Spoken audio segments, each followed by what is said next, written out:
પૂર દરમિયાનના વીતેલા એ 3 દિવસ ક્યારેય નહીં ભૂલી શકાય.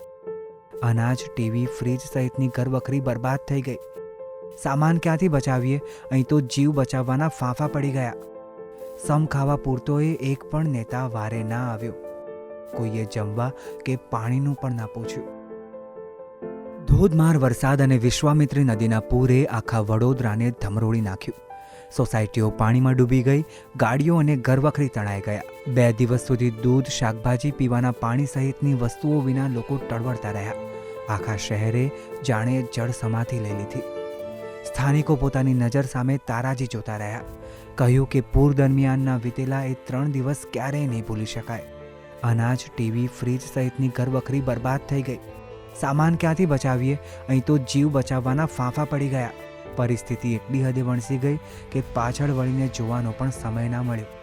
સમ ખાવા પૂરતોએ એક પણ નેતા વારે ના આવ્યો. કોઈએ જમવા કે પાણીનું પણ ના પૂછ્યું.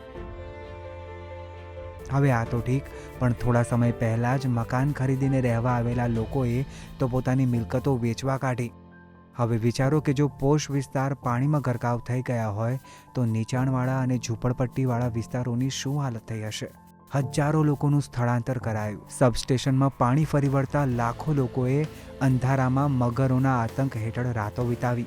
ઘણા લોકોએ તો ધારાસભ્યો, કોર્પોરેટરો અને નેતાઓની ઝાટકણી પણ કાઢી નાખી.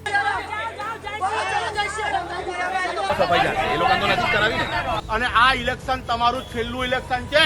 હવે અમે મોદીજીના નામે જે તમને અમને છેતરી ગયા ને, હવે અમે છેતરાઈએ નહીં. જો કે વરસાદે વિરામ લેતા પૂરના પાણી ઓસર્યા છે અને પરિસ્થિતિ સામાન્ય થવા લાગી છે.